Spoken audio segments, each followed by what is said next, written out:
Okay, so a couple of toasters here. I'm going to try using these as body panels on the rat rods, plural, because there's a sedan and there's a roadster. I've already pulled this one to pieces.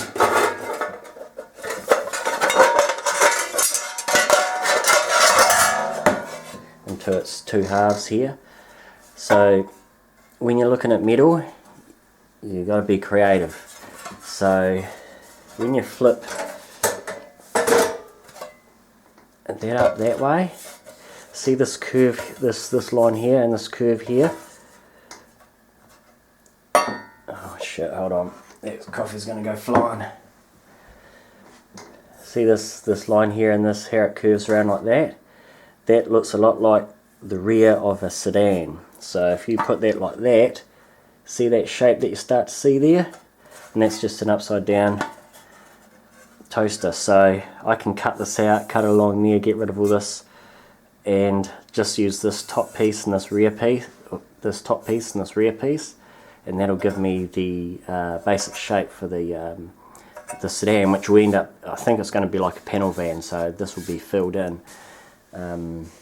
So that's that one.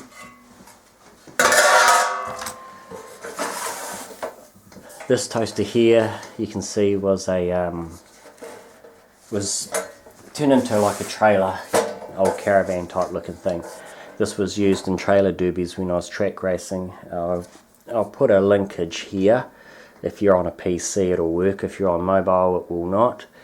But an example of a trailer derby, and that's what this was used for basically. It's got a few dings in it and stuff like that. It's just got a piece of rod going through some TTO1 wheels and a little bit of A-frame welded on.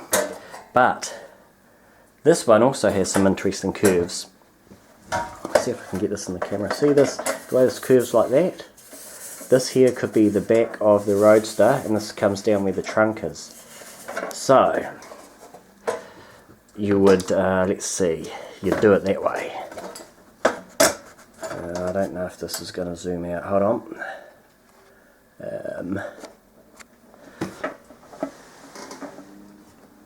Manual. So if you put the wheel about there, see this curve here? So I'm going to pull this to pieces and cut this out here and see if that'll work as the rear quarter panel. This will give me a nice curve and save me having to fabricate it myself. So you got that one, and this one. Actually I'll use the correct tyre, the tyre that's going on. This is this one here. That's going to look sweet. So what I'm going to do is mark these up, cut them out, and save this one. This is a slightly bigger, thicker metal. This is quite thin.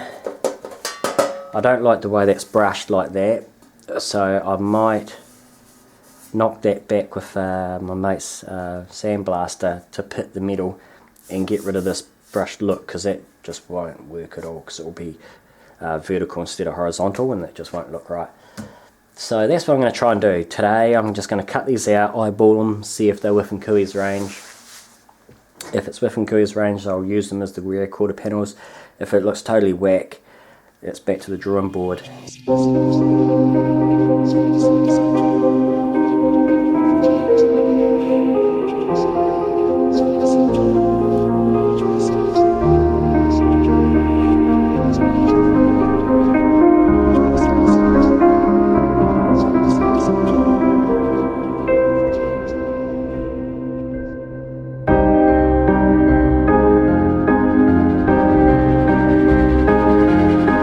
Sunday rain on my parade washed away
So you can see I've got it mocked up here.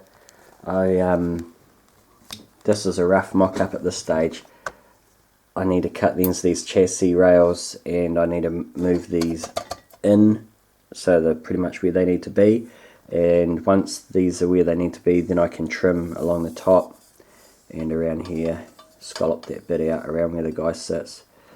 So they don't look right at the moment, they look a bit weird, but once everything's set properly where it needs to be, then I can start shaving the shape and it'll come out okay.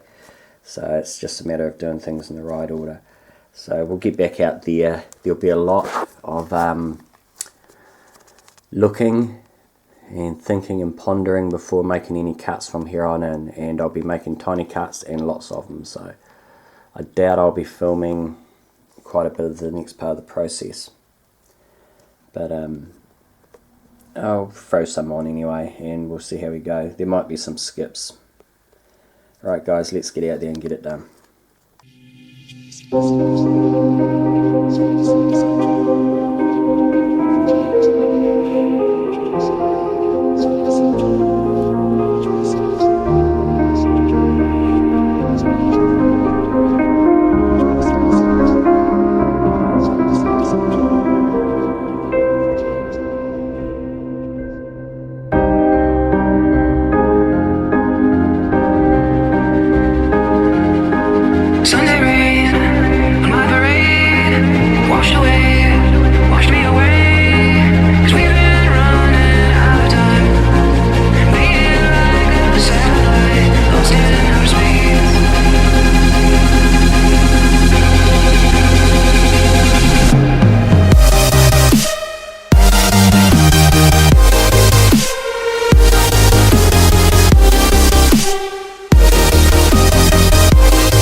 Where did we get up to?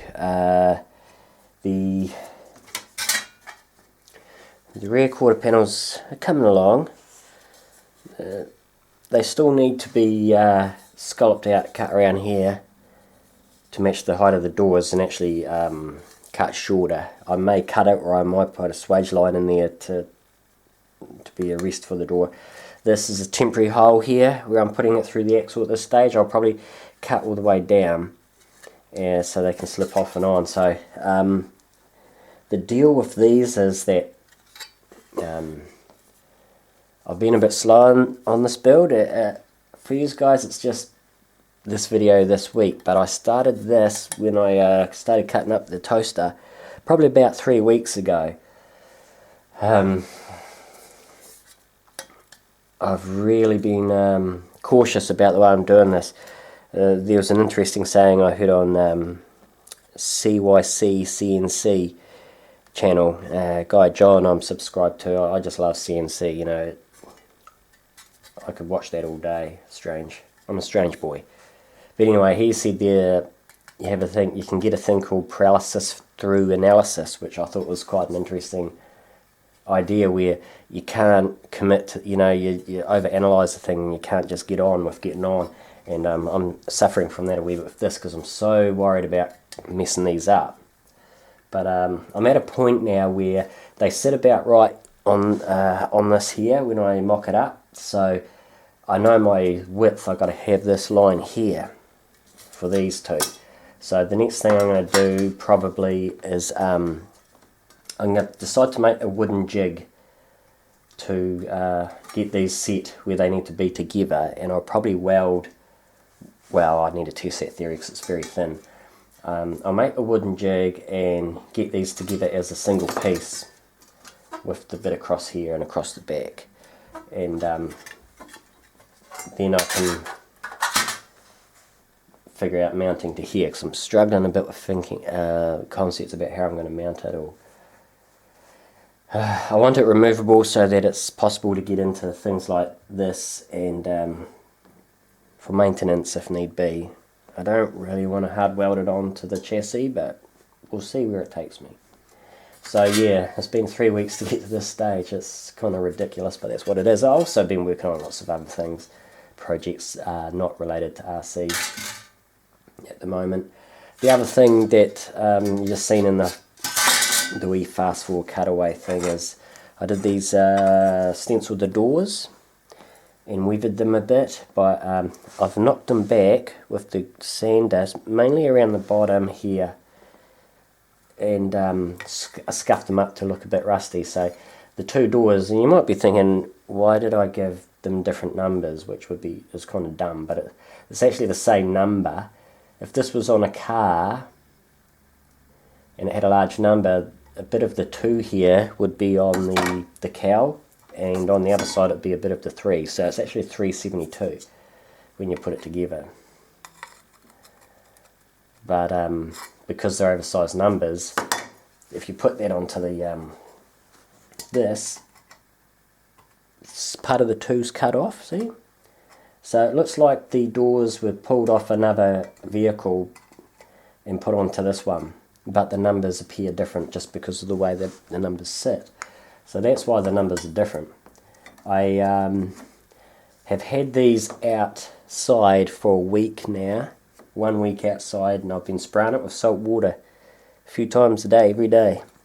And I'll see if I can get you in there.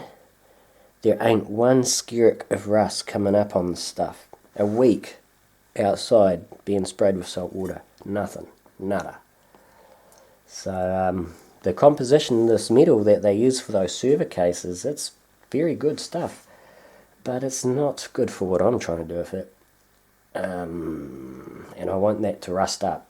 I can't have that like that. That's crazy stuff. So I was just watching a video of Josh at RC Every Day. He's just done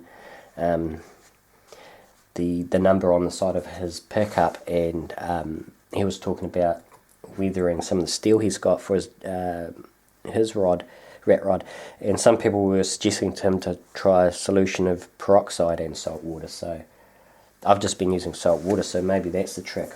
Maybe I need to get myself some peroxide from the chemist and try that to encourage the rust out of a metal that has been made, has a composition to do the exact opposite. So I know this stuff rusts because I had the server case sitting out in the shed on the concrete floor for a year, and that one panel where it's sitting on the surface, it rusted to hell. So it'll get there, it just needs time.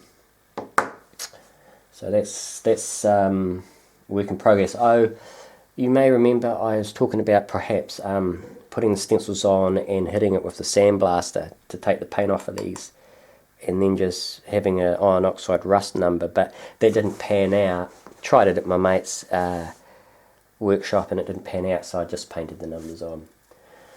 That looks alright. That'll do the trick. Yeah, pretty neat. So, I'm probably going to wrap this video up here, even though I haven't finished these quarter panels. I'm going to go around to my mate's place again today. And can you see that? The horizontal, the vertical brush marks on this. I'm going to try and knock that back with the blaster and just pit this metal. That will hopefully encourage it to take rust also. So that's what I'm going to do today. I'm going to go around there and use his sandblaster and just hang out and talk shit and help him with his truck. He's got an R-Series Mac, a real one, that he's working on. So I might go around there today. I don't really feel like hanging out here. So the next video hopefully will have these finished and mounted up, and it's going to be choice. What else do I have? Oh, in the last video, if you recall, I got that decal, the radiator decal, so I've stuck that on. The speaker's mounted inside the shell now, and hopefully you may be able to see it back there. The radiator kind of embossed sticker in the back there. Might not be very good in the light with the camera, but it's definitely there and you can see it. It looks pretty, it's subtle, but it looks good. And so it's done. I just got to mount the headlight, the LEDs into the headlamps, but I'll do that right near the end when I'm doing the electronics on the build. So this is pretty much done. Excuse me. Yeah, I think that'll do me for this video actually. So progress is going well, just slow. And yeah, I've got other projects on that I need my attention, not RC. You know, I'd like it to be all RC and playing around, but that's not the case, is it? And no one can do that. Righto, I'll leave it there, and in the next video, hopefully, if it's on this build, we will see these on this, and hopefully we'll see some rust coming through on these doors, so they look a bit more aged and old school, because they're not quite doing it for me yet. Too much clean metal for me, mate. Yuck. Righto. See you on the next one.